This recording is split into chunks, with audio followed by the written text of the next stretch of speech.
नमस्कार दोस्तों, आज की वीडियो में हम आपको जो है गुलाब की कटिंग लगाना सिखाएंगे।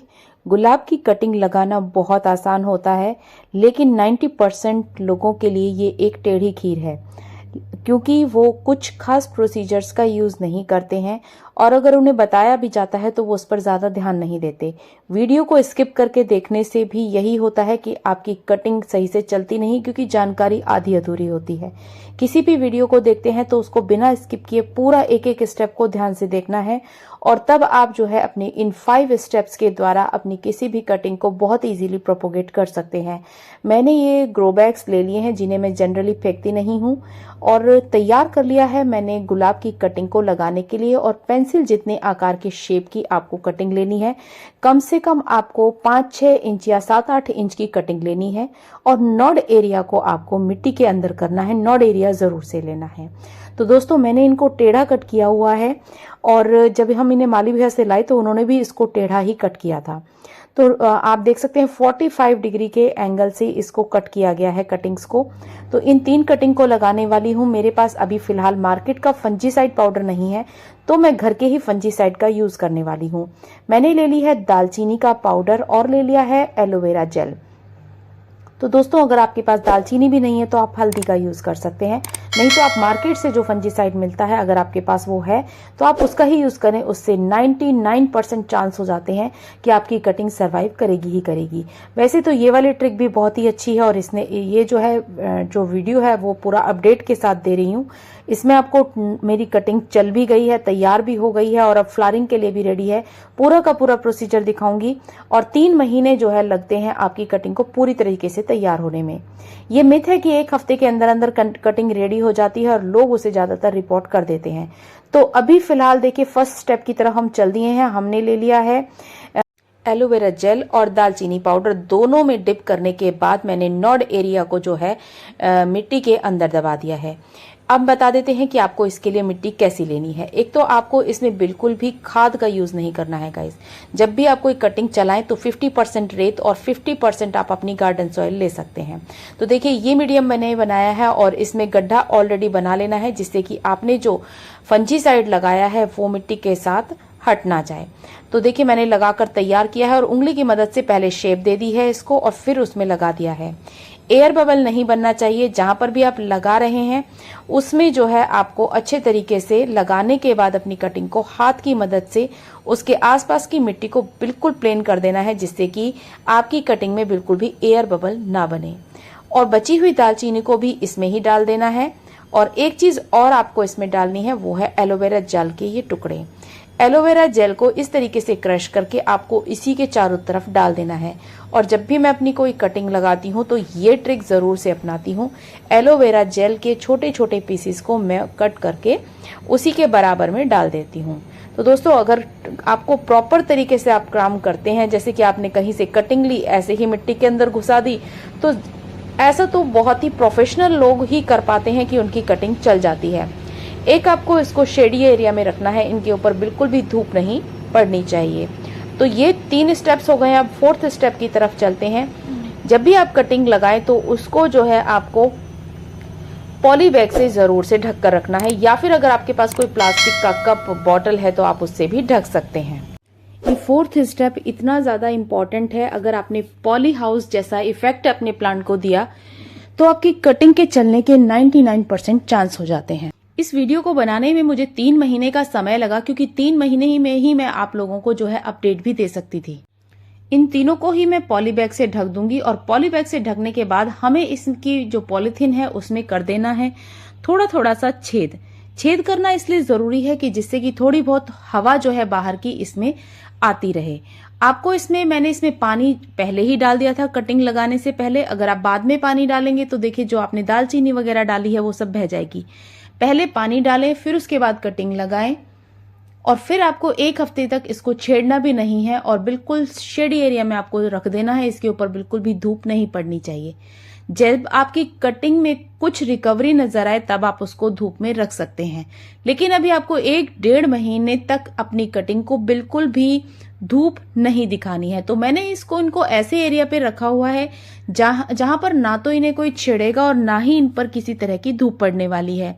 अब पहले बना लेते हैं हम इन पॉलिथीन में थोड़ा थोड़ा सा छेद। वैसे तो आपको इनको पॉलिथीन को ढकने से पहले ही इसमें होल कर लेने हैं, लेकिन क्योंकि मैं इसमें होल करना भूल गई थी तो मैं चाकू लेकर आई हूँ शार्प वाला, जिससे कि मैं इनके पॉलिथीन में ऊपर की साइड से 3-4 होल बना दूंगी और हवा जो है इसमें पार होती रहेगी। देखिए मैंने होल कर दिए हैं और तीनों की तीनों कटिंग्स मेरी रेडी हैं। अब दिखा देती हूँ आपको 1 हफ्ते बाद का अपडेट। 1 हफ्ते बाद मेरी कटिंग में जो है ग्रोथ दिखनी स्टार्ट हो गई है, लेकिन इसका मतलब ये बिल्कुल भी नहीं है कि आप इसे रिपोर्ट कर सकते हैं। रिपोर्ट आपको मैंने पहले ही बताया 3 से 4 महीने के बाद करना है, लेकिन मैं आपको 1 महीने बाद रिपोर्ट करके भी दिखाऊंगी कि 1 महीने के बाद रिपोर्ट करके कटिंग चलती है या नहीं, जबकि वो पूरी तरीके से अच्छे तरीके से लीव्स वगैरह उसमें से निकल भी जाएंगी। उसके बाद आपको दिखाऊंगी कि 1 महीने बाद अगर आप रिपोर्ट करते हैं तो उसका रिजल्ट क्या होता है, और अगर 3 महीने के बाद आप अपने पौधे को रिपोर्ट करते हैं तो उसका रिजल्ट क्या होता है। तो देखिए तीनों ही जो कटिंग्स हैं उनमें ग्रोथ थोड़ी आगे पीछे हो रही है। एक कटिंग में बिल्कुल ग्रोथ नजर नहीं आई है 1 हफ्ते बाद भी, और 2 कटिंग्स में इस तरह की छोटी छोटी सी ग्रीन सी सिग्नल इसमें से दिखाई देना स्टार्ट हो गया है। तो देखिए अब मैं जो है आपको दिखाऊंगी, अब मैं इसे फिर से पॉलीबैग से ढक दूंगी और इस तरह का अपडेट मैं आपको इसी वीडियो में बार बार दूंगी, जिससे कि आपको पता चलता रहेगा कि कितने महीने में कितना जो है आपका प्लांट ग्रोथ करता है। और अभी इनको फिर से ढक देते हैं हम पॉलीबैग से। चलते हैं नेक्स्ट स्टेप की तरफ। नेक्स्ट स्टेप में आपको जो है आप देख सकते हैं कि मेरी कटिंग्स में से जो है लीव्स निकलनी स्टार्ट हो गई हैं और अच्छी खासी लीव्स निकली हैं, और ये सबसे ज्यादा इफेक्ट आया है पॉली हाउस इफेक्ट। तो दोस्तों अगर आप कोई भी कटिंग लगाते हैं तो उसे पॉलीथीन से ढकना बिल्कुल ना भूलें और उसे छाया में रखें। अब मैं आपको दिखाती हूँ, ये है 1 महीने बाद का अपडेट दोस्तों। 1 महीने बाद मेरा प्लांट इतना ज्यादा रेडी हो गया था, लेकिन कुछ लोग कहते हैं कि 1 महीने में ही हम इसे रिपोर्ट कर देते हैं, लेकिन मैं अब आपको दिखाती हूँ एक कटिंग को मैं रिपोर्ट करूंगी यहाँ पर अभी 1 महीने बाद। और 1 महीने बाद जो कटिंग मैंने रिपोर्ट की थी, हालांकि मैंने बहुत ज्यादा सावधानी से उस काम को अंजाम दिया था, लेकिन फिर भी जो है मुझे नहीं लगता कि 1 महीने बाद अगर आप कटिंग को रिपोर्ट करते हैं तो वो आपकी सरवाइव करेगी। तो दोस्तों एक एक स्टेप को बिल्कुल आपको ध्यान से सुनना है, और जो गलतियां मैंने इस वाली वीडियो में की हैं वो आपको नहीं करनी है, क्योंकि मैं गलतियां साथ साथ बता रही हूं कि कितने महीने में आपकी कटिंग तैयार होती है, कितने महीने में आपको उसे रिपोर्ट करना है, किस तरीके से रिपोर्ट करना है। एक एक छोटे से छोटी चीज भी इसमें मैं आपको दिखाने वाली हूं। तो दोस्तों मैंने कर ली है अपने गमले की बहुत अच्छे तरीके से गुड़ाई, और इतनी भुरभुरी सी मिट्टी रेडी हुई है जिसमें खाद ऑलरेडी पड़ा हुआ है। तो अगर आप रिपोर्ट करते हैं तो उस वाली मिट्टी में आप खाद जो भी आप डालना चाहें, किसी भी तरह का वर्मी कंपोस्ट डालना है या फिर आपने एप्सम सॉल्ट डालनी है, कुछ भी डालना है आप डाल सकते हैं। लेकिन अभी जैसे क्योंकि आपने कटिंग से तैयार किया है प्लांट, तो बहुत ज्यादा आपको खाद इसमें ऐड नहीं करनी है। और फ्लावरिंग के लिए आपको बिल्कुल भी नहीं करना है कि फ्लावरिंग हमें लेनी है तो जल्दी से आप इसमें बहुत सारे न्यूट्रिएंट्स डाल दें, ऐसा नहीं करना है।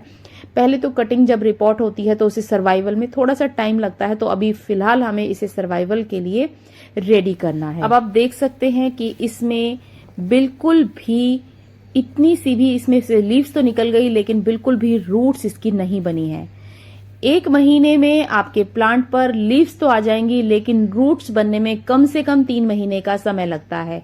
फिर भी मैंने इसको 1 महीने में रिपोर्ट कर दिया है। अब इसका इफेक्ट आपको दिखाऊंगी। बिल्कुल भी जो है आपको ये बाकी जो 2 कटिंग है उन्हें फिर से पॉलीबैग से ढक देती हूँ और इन्हें बिल्कुल भी रिपोर्ट नहीं करूंगी। इसका पूरा का पूरा प्रोसीजर देखिएगा। ये 3 महीने में बड़ी मेहनत से बनाई गई वीडियो है, और अभी और भी कटिंग्स मेरे पास आ गई थी, उन कटिंग्स को भी मैंने लगा दिया है। तो देखिए इस तरीके से आपको इन्हें ढककर जरूर रखना है। जितनी भी कटिंग लगाई है सभी को मैंने पॉलीबैग से ही ढक दिया है।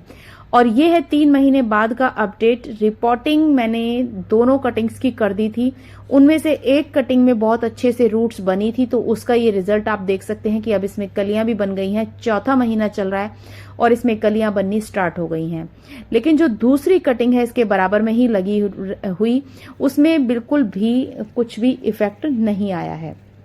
तो दोस्तों आप देख लीजिएगा, ये जो है कटिंग मेरी कुछ दिन तो थोड़ी सी ठीक सी रही, लेकिन उसके बाद ये अपने आप ही मुरझाकर खराब हो गई थी और ये वही वाली कटिंग है जो मैंने सबसे पहले लगाई थी, और ये 1 महीने का ही अपडेट है। बहुत बढ़िया तरीके से लगाने के बाद भी, सब कुछ करने के बाद भी मेरी ये जो कटिंग है वो मुरझा गई थी। तो दोस्तों, अगर आपकी कटिंग भी सरवाइव कर जाती है तो आपको करना क्या है कि आपको 3 महीने से पहले अपनी गुलाब की कटिंग को रिपोर्ट नहीं करना है। इस सीजन में भी आप गुलाब की कटिंग को बहुत इजीली लगा सकते हैं। अब ये देखिए, ये जो है मैंने सर्दियों के कुछ प्लांट्स हैं उनके बीजों को उठाकर रख लेना है, जिससे कि मैं नेक्स्ट सीजन में टाइम से पहले उनके जो है बीजों को बोकर नए प्लांट रेडी कर सकती हूँ। तो देखिए, ये है गेंदे के फूल, और जो पहले देखे थे वो डॉग फ्लावर के जो बीज हैं वो थे। और ये देखिए, ये जो है मोरपंखी के बीज हैं। मोरपंखी के बीजों को भी आप इस तरीके से कलेक्ट करके रख सकते हैं, और नवंबर के महीने में, दिसंबर के महीने में या जनवरी फरवरी के महीने में बहुत इजीली इन्हें जो है आप बीजों से नए प्लांट रेडी कर सकते हैं। तो अभी जो है मैं इसके प्लांट भी रेडी करूंगी, क्योंकि गर्मियों में इसके बीजों को नहीं बोया जाता। तो जितने भी बीज होंगे वो सबके सब कलेक्ट करके रखने वाली हूँ। तो इस तरीके से ये हैं आंवले के बीज, जिन्हें मैंने अलग से सुखाकर रखा हुआ है, और आंवले का प्लांट भी मैं लगाने वाली हूँ। ये देखिए, इस तरीके से जो है डॉग फ्लावर के बीजों को मैंने कलेक्ट कर लिया है। बहुत सारे बीज निकलते हैं इस तरीके से। और ये है मुर्गा फूल, और मुर्गा फूल यानी कि कॉक्सकॉम का पौधा। इसमें से भी इस तरह के राई जैसे से काले बीज निकलते हैं, जिनसे आप नए प्लांट्स रेडी कर सकते हैं। आप देख सकते हैं कि इनमें से बीज निकलते हैं, और बहुत से लोगों को तो पता भी नहीं होता कि आप इन्हीं फूलों से जो है अपने नए प्लांट रेडी कर सकते हैं।